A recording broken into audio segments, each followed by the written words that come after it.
പാകിസ്ഥാനിൽ ചൈനയുടെ സ്വപ്ന പദ്ധതി നടപ്പാകാൻ പോകുന്നു.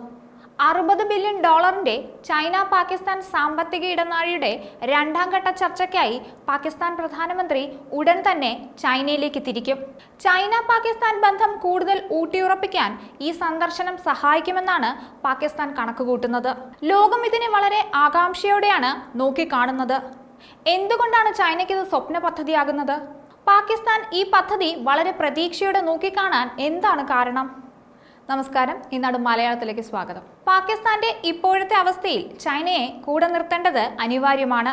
പാകിസ്ഥാനിലെ ഗ്വാദർ തുറമുഖത്തെ ചൈനയിലെ സിൻജിയാങ് പ്രവിശ്യയുമായി ബന്ധിപ്പിക്കുന്ന ഈ പദ്ധതി പാക് അധീന കാശ്മീരിലൂടെ സ്ഥാപിക്കുന്നതിനാൽ ഇന്ത്യ എതിർക്കുന്നുണ്ട് എന്നതുകൂടി എടുത്തു പറയണം.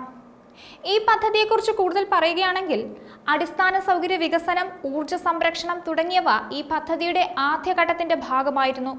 ഇതിന്റെ രണ്ടാം ഘട്ടത്തിൽ ഇരു രാജ്യങ്ങളും കൃഷി, പാകിസ്ഥാൻ റെയിൽവേയുടെ മെയിൻ ലൈൻ, കാരക്കോറം ഹൈവേയുടെ പുനഃക്രമീകരണം, മറ്റ് ബിസിനസ് ഡീലുകൾ തുടങ്ങിയവയിൽ ശ്രദ്ധ കേന്ദ്രീകരിക്കും. $60 ബില്യൺ ചൈന പാകിസ്ഥാൻ സാമ്പത്തിക ഇടനാഴിയുടെ കീഴിൽ നടപ്പിലാകുന്ന നിരവധി പദ്ധതികളിൽ ആയിരക്കണക്കിന് ചൈനീസ് ഉദ്യോഗസ്ഥർ പാകിസ്ഥാനിൽ പ്രവർത്തിക്കുന്നുണ്ട്. ഇവിടുത്തെ ധാതു സമ്പത്ത് ചൂഷണം ചെയ്യുന്നുവെന്നാരോപിച്ച് സമീപ വർഷങ്ങളിൽ ചിലർ ആക്രമിക്കപ്പെട്ടിട്ടുണ്ട്. പാകിസ്ഥാനിലെ ചൈനയുടെ സ്വപ്ന പദ്ധതിയായ ഗ്വാദർ തുറമുഖ വികസനം നിരവധി തവണ ആക്രമണങ്ങൾ നേരിട്ടിട്ടുണ്ട്. എന്തുകൊണ്ടാണ് ഈ പദ്ധതി ആക്രമിക്കപ്പെടുന്നതെന്ന് ചോദിച്ചാൽ, എണ്ണ, കൽക്കരി, സ്വർണം, ചെമ്പ്, വാതകശേഖരം എന്നിവയുൾപ്പെടെയുള്ള പ്രകൃതി വിഭവങ്ങളാൽ സമ്പന്നമാണിവിടം. എങ്കിലും ഈ പ്രദേശം ദാരിദ്ര്യത്തിൽ നിന്ന് കരകയറിയിട്ടില്ല. ധാതുസമ്പന്നമായ ഈ പ്രദേശത്ത് വിഘടനവാദ കലാപം നിലനിൽക്കുന്നുണ്ട്. പാകിസ്ഥാനിലെ ഏറ്റവും വലിയ പ്രവിശ്യയായ ബലൂചിസ്ഥാനിലാണ് ഈ വികസന പ്രവർത്തനങ്ങൾ നടക്കുന്നത്. ചൈന ഈ പ്രവിശ്യയെ ചൂഷണം ചെയ്യുന്നുവെന്നാണ് വിഘടനവാദികളുടെ പ്രധാന ആരോപണം. കൂടാതെ പാകിസ്ഥാൻ സർക്കാരും തങ്ങളുടെ ആവശ്യങ്ങൾ നിരന്തരം അവഗണിക്കുന്നുവെന്നും പറയുന്നുണ്ട്. നേരത്തെ ചൈന പാകിസ്ഥാനിൽ നടപ്പാക്കി വന്ന വികസന പ്രവർത്തനങ്ങൾക്ക് നേരെ ചാവേർ ആക്രമണം ഉണ്ടാവുകയും അതിൽ ചൈനീസ് പൗരന്മാർ കൊല്ലപ്പെടുകയും ചെയ്തിരുന്നു. ആ വികസന പ്രവർത്തനങ്ങളെല്ലാം ചൈന താൽക്കാലികമായി നിർത്തിവെച്ചിരുന്നു. ചൈനീസ് പൗരന്മാരുടെ സുരക്ഷയെ പറ്റിയുള്ള ആശങ്കയും പാകിസ്ഥാനെ അറിയിച്ചിരുന്നു. എന്നാൽ പാകിസ്ഥാനിലെ ചൈനീസ് പൗരന്മാരുടെ സുരക്ഷിതത്വം ഉറപ്പാക്കാൻ സാധ്യമായ എല്ലാ നടപടികളും സർക്കാർ സ്വീകരിച്ചിട്ടുണ്ടെന്നും ഇക്കാര്യത്തിൽ സമഗ്രമായ പദ്ധതി തയ്യാറാക്കിയിട്ടുണ്ടെന്നും പാകിസ്ഥാൻ സർക്കാർ ഉറപ്പു നൽകി കഴിഞ്ഞു.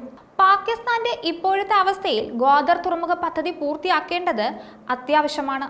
കാരണം ഈ പദ്ധതി നടപ്പാക്കി കഴിഞ്ഞാൽ ഇപ്പോൾ പാകിസ്ഥാൻ നേരിടുന്ന സാമ്പത്തിക പ്രതിസന്ധിയിൽ നിന്ന് ഒരു പരിധിവരെ മോചനം ഉണ്ടാവുമെന്നാണ് പാകിസ്ഥാൻ കണക്ക് കൂട്ടുന്നത്. പ്രത്യേകിച്ച് ഇന്ത്യ പാകിസ്ഥാൻ വ്യാപാര കരാർ നിർത്തിവെച്ചിരിക്കുന്ന സാഹചര്യത്തിൽ ഈ വ്യാപാര കരാർ പുനഃസ്ഥാപിക്കാൻ പാകിസ്ഥാൻ വ്യാപാര സമൂഹത്തിൽ നിന്ന് കടുത്ത സമ്മർദ്ദം പാകിസ്ഥാൻ സർക്കാർ നേരിടുന്നുണ്ട്.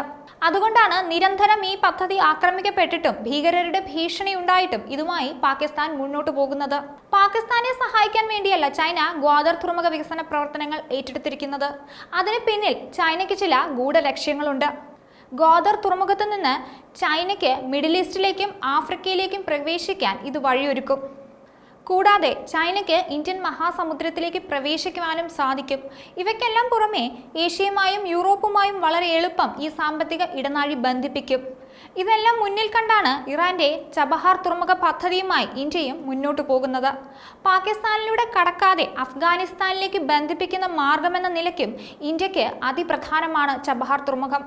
ചൈന പാകിസ്ഥാൻ സാമ്പത്തിക ഇടനാഴിക്കുള്ള ഇന്ത്യയുടെ മറുപടിയാണ് ഇറാന്റെ ചബഹാർ തുറമുഖത്തിലൂടെ ഇന്ത്യ കൊടുക്കുന്നത്. ഒപ്പം തന്നെ ഇന്ത്യയുടെ സാമ്പത്തിക വികസനത്തിന് അനുയോജ്യമായ വ്യാപാര നിക്ഷേപ അവസരങ്ങൾക്കും ഈ തുറമുഖ കരാർ വഴിയൊരുക്കും. ന്യൂസ് ഡെസ്ക്, ഇന്നാട് മലയാളം.